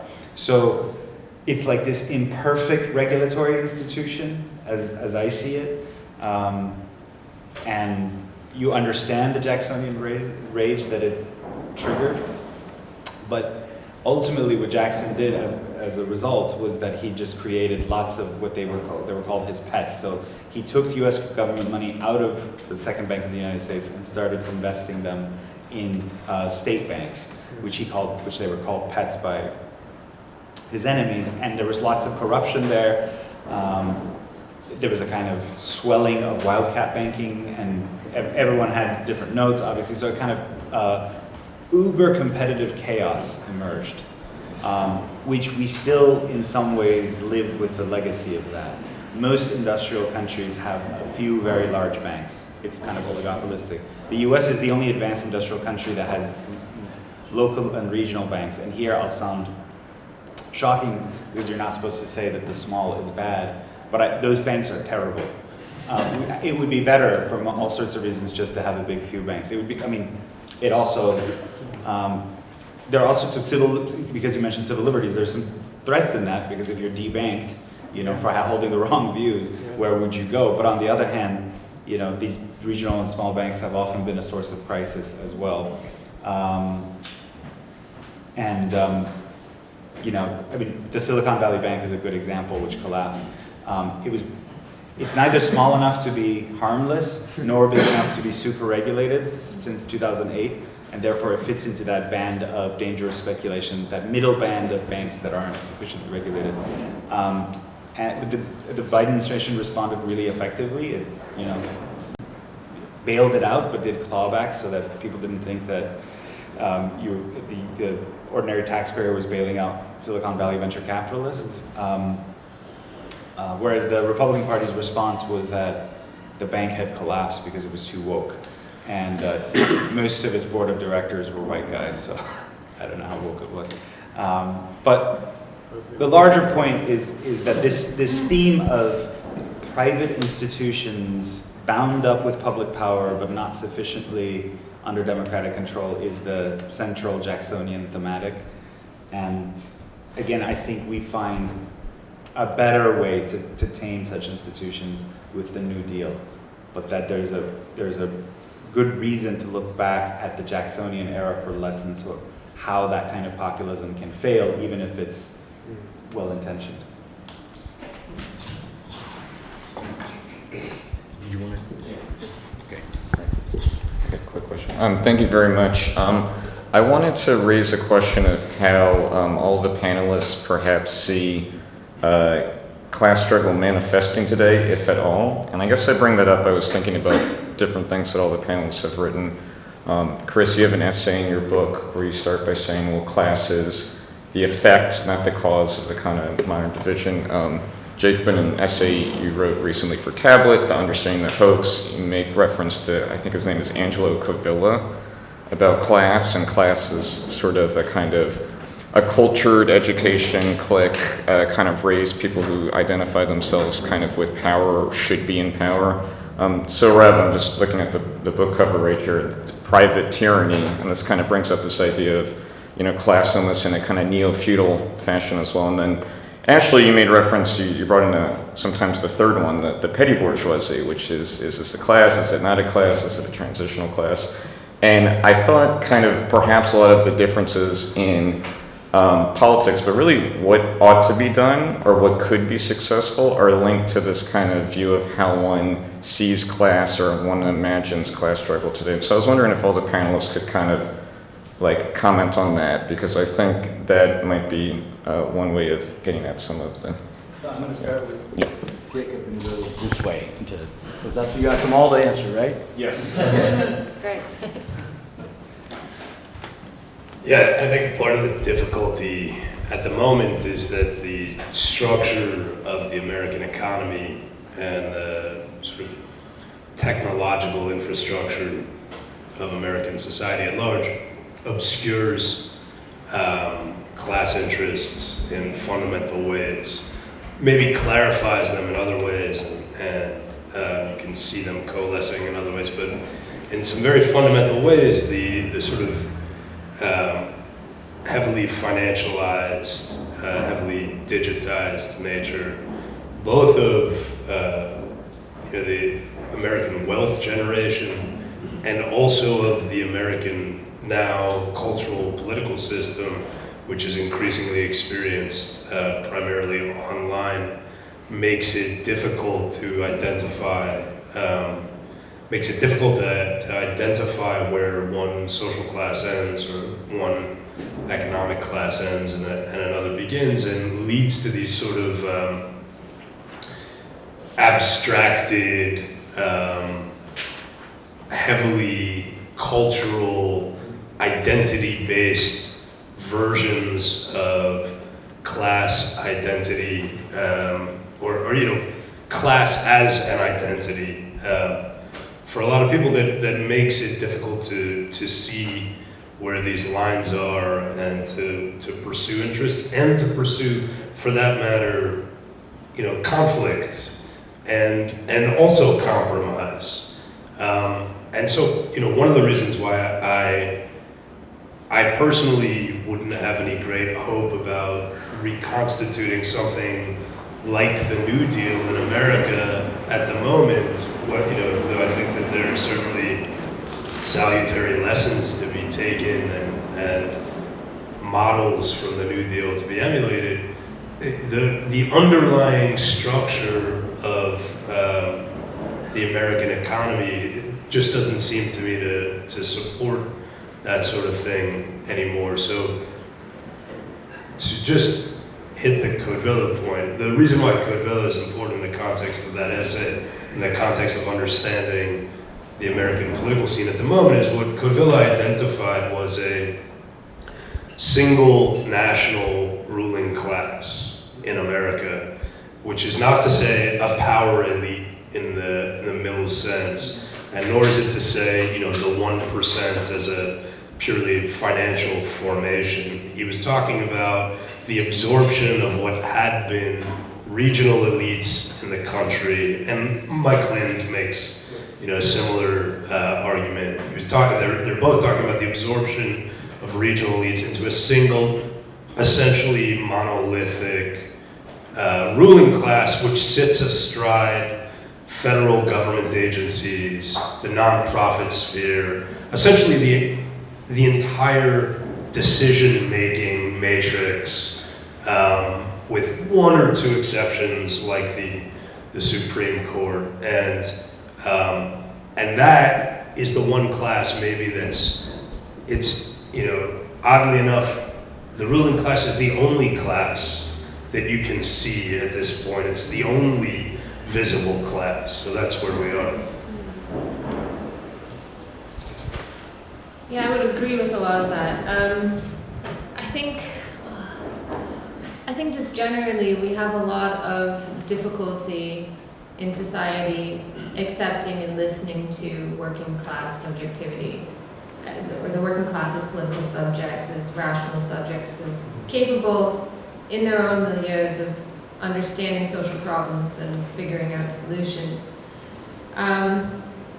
So there's this desperate attempt to redefine the working class as students in Starbucks, and we saw with, protests and, this attempt, thinking like the truckers' protest, that sort of thing. It's like, all these people, they're actually petty bourgeois. So you're petty bourgeois when when I don't like what you have to say, and you're the working class when I like what you have to say. And I think also you have to think about, where does policy come from? Where do policy solutions come from? And typically it's from this sort of interest group liberalism, this interest group democracy. And the working class just kind of has to acquiesce to these technocratic policy solutions that come from on high, which are supposed to be in their own interest and for their benefit. And I know that people have been rejecting that since the 90s. You know, they rejected that interest group democracy when they checked out from politics. You know, people might remember that the 90s was called the age of indifference. And policymakers talked about, well, how do we get people excited about politics? Well, let's have a rock the vote talk in a high school or something like that. And then people got interested in politics, and they were like, oh no, not like that. You know, 2016, people, you know, they had a real fire lit under them, they reached for the fire extinguisher. So there's this real issue with when the working class expresses its subjectivity, expresses itself in ways that their betters don't like. And then there's this rejection of them. And I'm not sure how to move beyond that. There is a huge gaping hole in politics where working class representation needs to be. And so you can't have these policies that come down from above that promise to solve all these problems if the working class isn't at the table.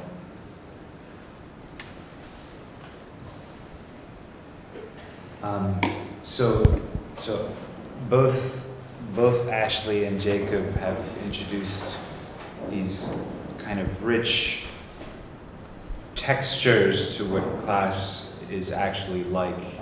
But I'm going to give you my strictly asset-based definition of America's class structure.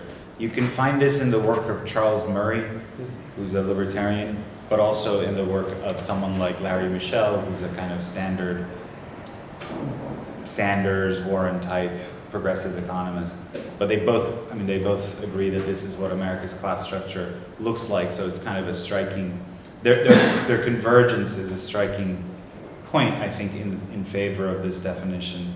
And, of course, like Murray thinks the top people at the top are there because they're geniuses with good habits and, timeliness and punctuality and so forth that the working class congenitally lacks. But, whereas Larry Michel, I think, has a more accurate account of what the disparities are. But roughly speaking, in the United States, there's the top 0.1%, the largest owners of capital. There's a top 1.1% who are kind of Wall Street executives and other high managers. And then you have the top 5 to 10% of professionals who service the assets of those first two classes. And then the bottom 90% are blue-collar workers, non-managerial workers, non-college educated workers, and downwardly mobile college educated ones, in which I would include the kind of, proverbial pink-haired Starbucks barista who has a college degree, but that college degree has not yielded the kind of stability that she had been told to expect out of a degree, and therefore I probably disagree with that person's cultural views, but insofar as, just carrying $200,000 in student loans or more or less, and, is struggling to make ends meet, I would put them in the category of the 90%, specifically the subcategory of the downwardly mobile educated class. Well, to bring it back around to Sohrab's book, so the first half of the book, my comments were directed at the second half of the book on politics. The first half of the book, the political economy of dystopia, of course political economy meant like class, right? The experience of the working class in this neoliberal dystopia. And, reading it, I had two things in mind. One was you as a writer, and the other was, who's going to be reading this? I thought, I know this reality sort of intimately. In other words, it's the reality of my own class background, it's the reality of my partners, my romantic partners throughout the years. including my current husband. And, this is the working class, but it is a sort of politically mute and kind of culturally mute entity, we might say. And so this is, again, the reality, and the resonance with Barbara Ehrenreich's book is that she had to sort of go undercover. So she actually wrote 2 books. She wrote Nickel and Dimed, and she wrote Bait and Switch. So the first book, she went undercover as a Walmart employee, as a blue-collar worker. And the second book, she went undercover as a white-collar worker, right? And basically, was applying for professional managerial jobs as opposed to working kind of grunt, kind of retail service sector jobs. And so she kind of addressed both of those classes. In your book, you tend to characterize more the former than the latter, but you also tend, just as you did now, to sort of subsume the latter with the former, right? To say, in a way, they have more in common. The kind of precariousness of the white-collar worker makes them have more in common with the blue-collar worker. And of course, there is the question of whether the white-collar worker has a political voice either, right? And this is what Ashley mentioned, the truckers, who were your Trump voters, who were your Reagan Democrats, who were your swing voters that go back and forth between Reagan and Clinton and George W. Bush and Obama and Trump. And again, it's less the blue-collar workers who tend not to vote. Right? And more the kind of skilled, more professional, kind of quasi-career workers. Right? They're the ones who swing back and forth. But I do wonder, therefore, when we're, again, the political economy of dystopia, what are we really talking about? Are we talking about social conditions? Or are we talking about political participation? So class is this funny thing, because I would say in both instances, it's really a matter of the class being constituted politically. In other words, not how it exists objectively, socioeconomically, according to income bracket, according to educational kind of indoctrination, according to cultural affinity.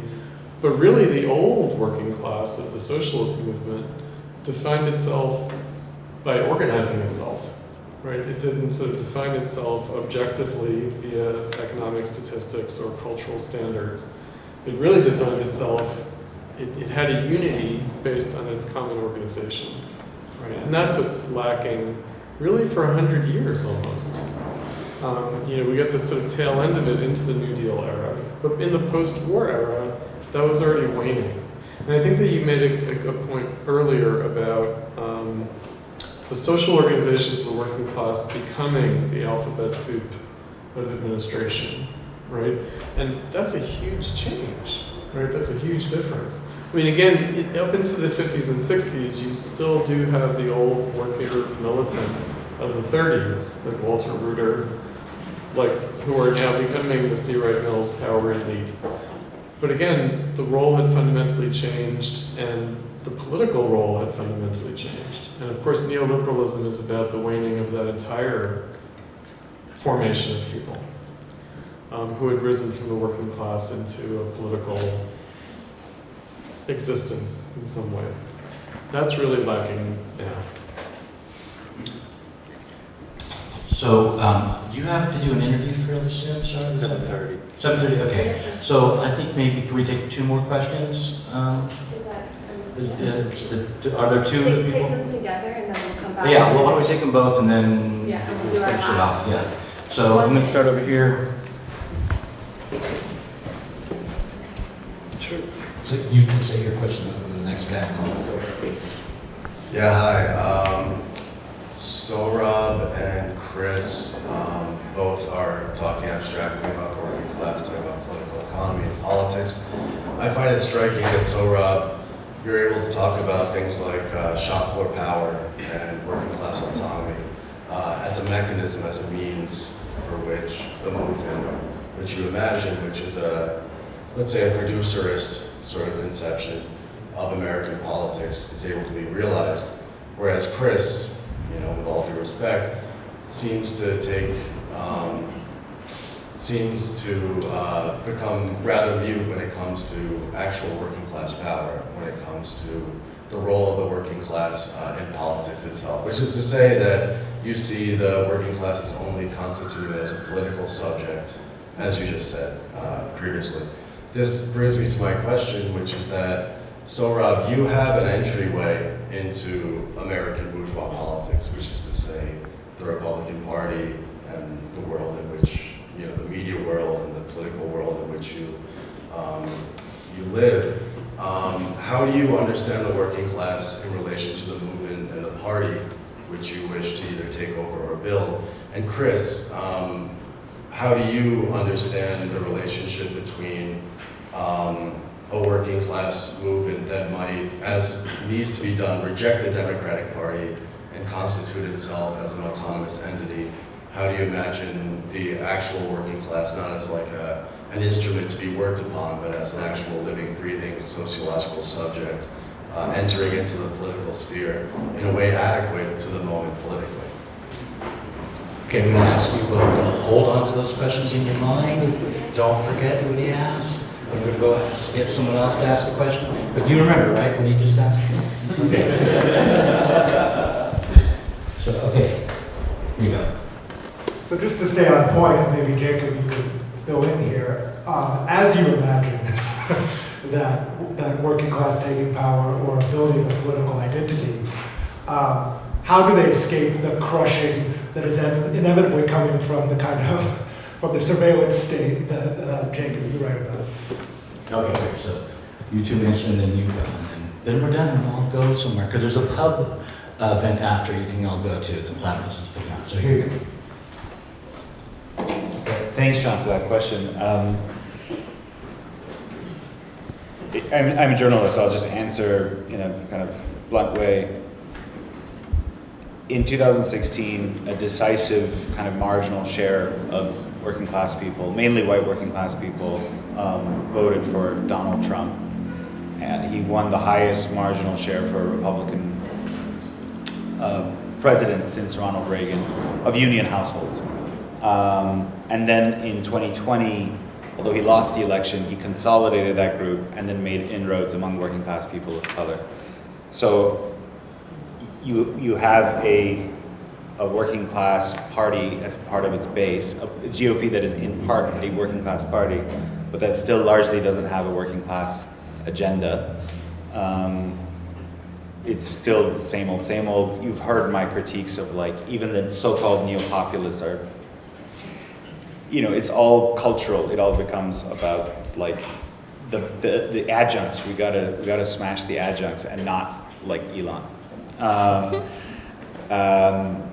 And so I just think that if that continues to, and I can go into reasons for that. I alluded to it earlier in the initial remarks with Chris that the main reason for it is that the Republican Party is this, its power base, not necessarily its voter base, but its power base is regional capital. It's like the rubber chicken dinner guy who toasts the self-made man, owns a chain of tire distribution, centers in a particular area, and that far more so than Big Corp, that guy is very hostile to labor unionism, and he might even now be talking in kind of these crypto or pseudo-proletarian terms, sees himself as a sort of the owner of his own roofing business, as this oppressed subject of history.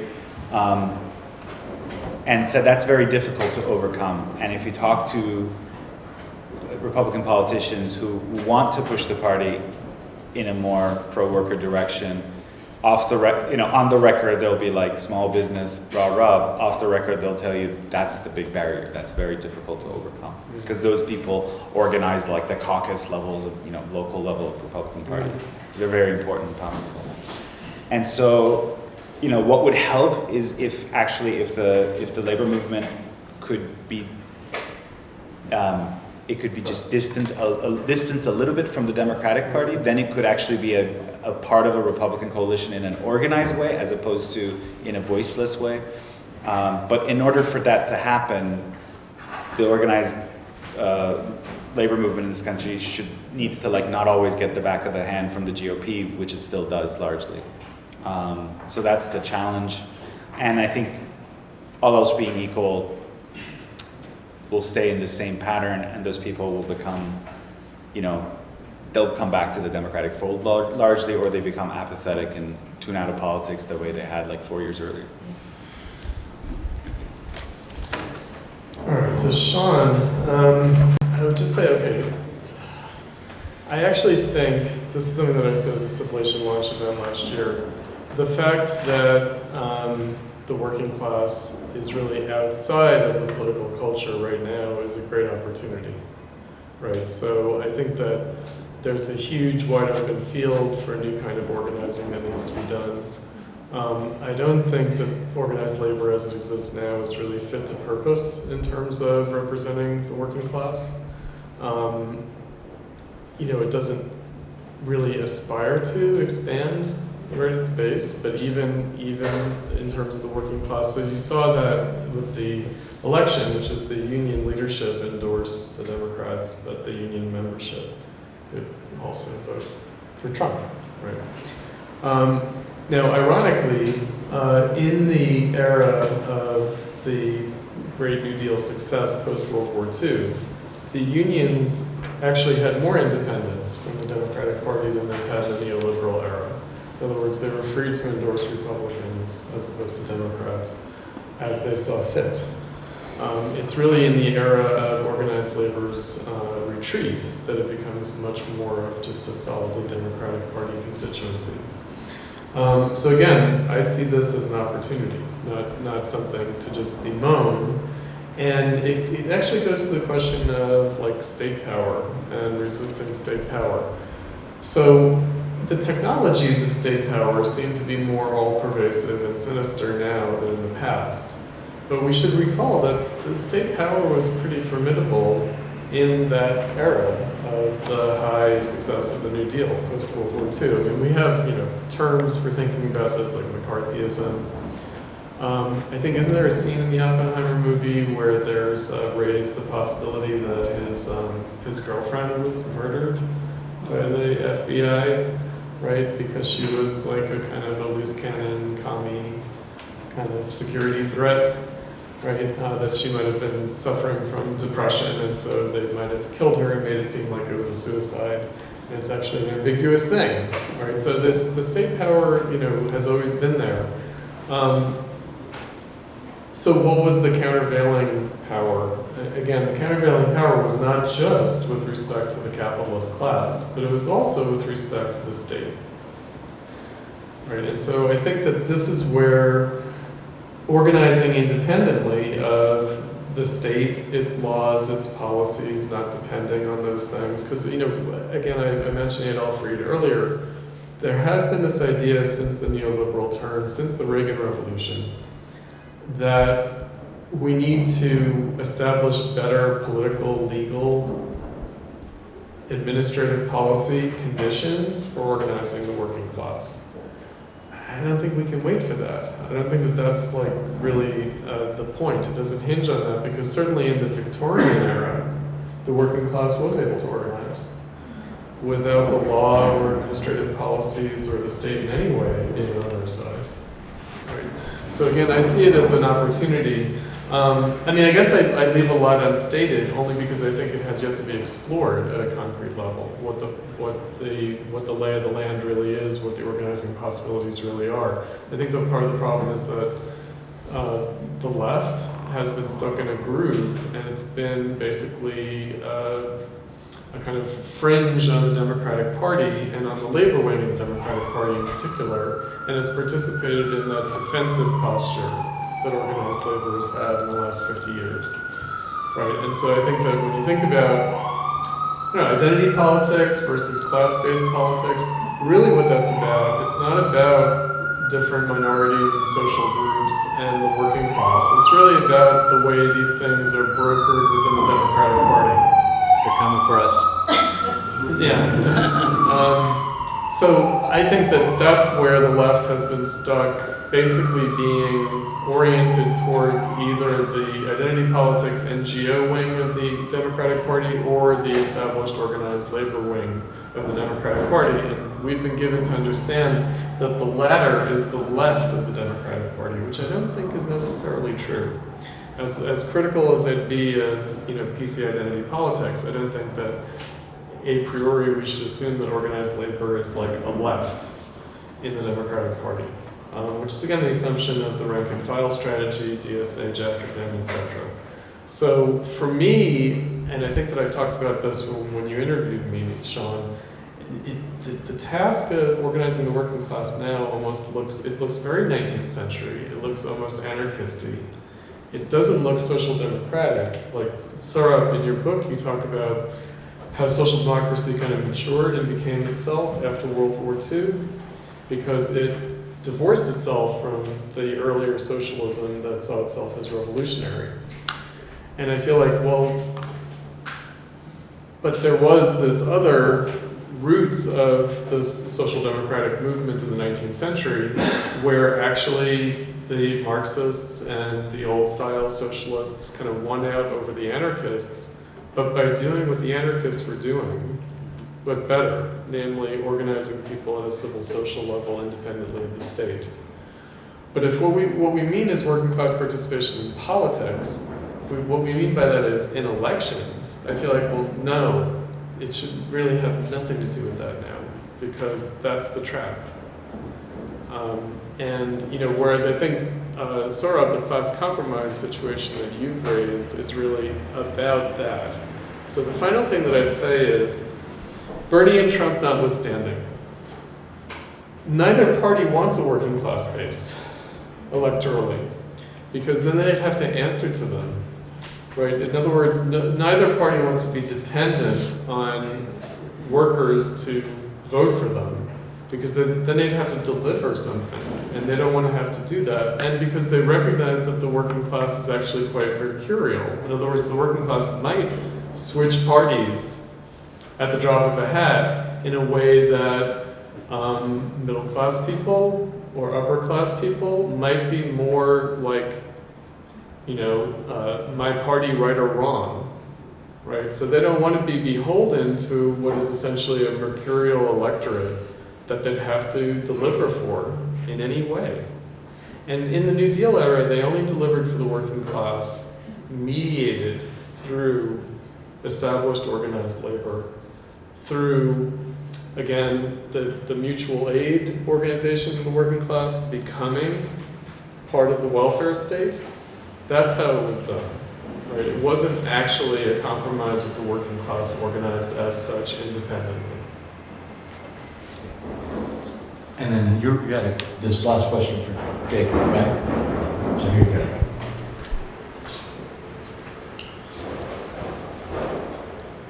So I think the radical change in the composition or the class dynamic in the United States is that we now have a consolidated ruling party in a way that we didn't in the past. Now, the Democratic Party might have been a kind of de facto ruling party.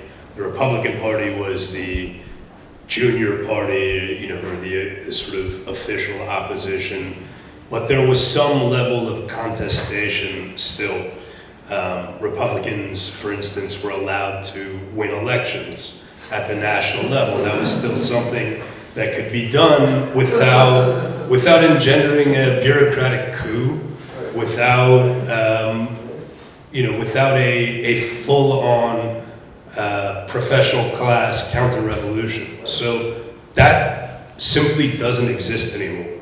We have now, for all intents and purposes, an official ruling party in the United States. What that means is that the former gradations of class no longer matter because they're subsumed into a binary. Either you work with and for the ruling party, or you're the opposition. And so in a sense, there are only two classes. And when you talk about how, in that context, can the working class avoid being surveilled by the security state, you have to first identify what kinds of activities are now grounds for surveillance. Well, you know, in New York City, wanting to take your children to playgrounds during lockdowns, right? That was grounds for punitive measures, for physical surveillance, while at the same time there was a pervasive policy of online surveillance around information related to COVID and vaccines. And I don't know how many people here are familiar with the Election Integrity Partnership, the consortium of 4 different agencies. Stanford University was one, a group called Graphica that was founded by DARPA, you know, the Pentagon's startup lab, founded during the War on Terror to prosecute a counterterrorism mission, and then later rebranded itself as a leader in the new disinformation industry. Graphica was another one of the groups that led the election integrity effort in 2020 to ensure that there was no undue interference in the American electoral system. That whole initiative, the Election Integrity Partnership, simply rebranded as the Virality Project after the election was over. So, in the words of the counter-disinformation people themselves, this is a whole-of-society effort.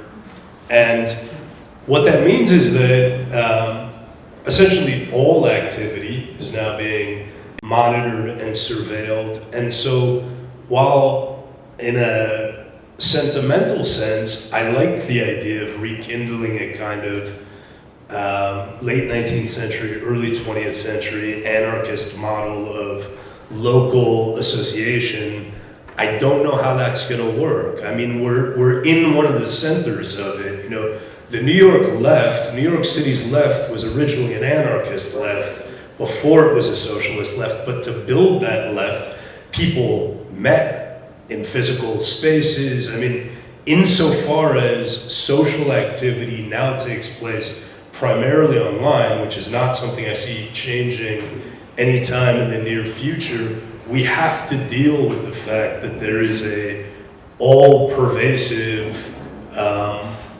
police surveillance apparatus monitoring. No problem. Do you want to go? No, He has to go. Okay. So I wanted to say something. So what I'm getting at is you do have to challenge the state, because you can't get around the state right now unless you build a new decentralized internet. So that's very nice, Jacob, but it sounds deeply conspiratorial. As part of our whole of society commitment, I just want to say that I find that problematic. I understand.